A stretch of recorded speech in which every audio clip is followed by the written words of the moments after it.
আব্বা নেন। আব্বা আমার এমার্জেন্সি 1.5 লাখ টাকা লাগবো। আমার বন্ধুর বাইকটা বিক্রি করে দিব, এটা আমার কিনতে হইব। কি কস এই মুহূর্তে আমি 1.5 লাখ টাকা পাবো কই? ইত্যা আমি বুঝি না, টিয়া কই ভাইবা? আমার বাইক লাগবো মানে লাগবোই। বাবা বোঝার চেষ্টা কর, 2 দিন আগে মাত্র গরুটি কিনে আনছি, আর তো টিয়া পয়সা একবারই নাই। দরকার বললেই গরু বেচে দাও, তারপর আমার এই বাইকটা লাগবোই।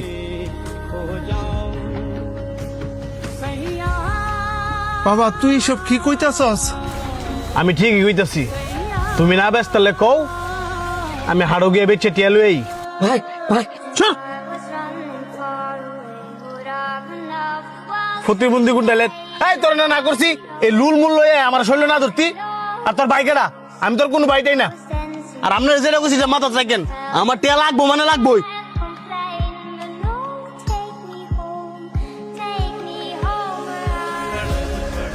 আব্বা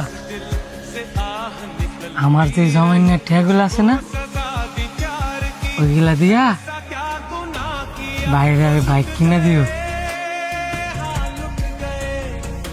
কি কস বাবা, এগুলা তো তোর প্রতিবন্ধী ভাতার টাকা। আমি বাতার টিয়া দেখি ফেলবো, আপনি বাইরে বাইক কিনা দেন, ভাই অনেক খুশি হইব। ওই বাইক দিয়া আমার ভাই আমার ঘুরাইব। তুই কইতাছ কিনা দিতাম? বাবা দেন, নয়তো ভাই আপনি যে গরু বেচে দিব। ঠিক আছে।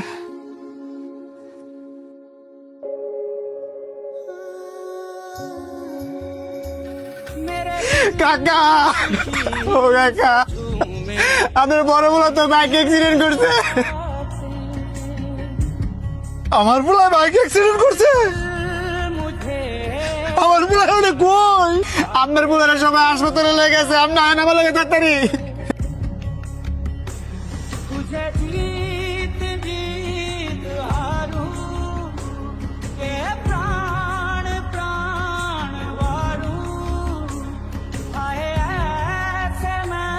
আপনাদের রোগী মাথায় প্রচন্ড আঘাত পাওয়ার কারণে ওনার দৃষ্টিশক্তি হারায় ফেলছে।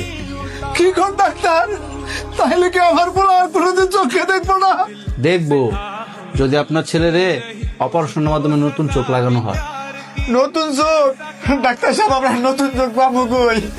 সেটা তো আমি বলতে পারবো না, হয়তো আপনারা 20 লাখ টাকা জোগাড় করেন, আর নয়তো বা নতুন চোখের ব্যবস্থা করেন। 20 লাখ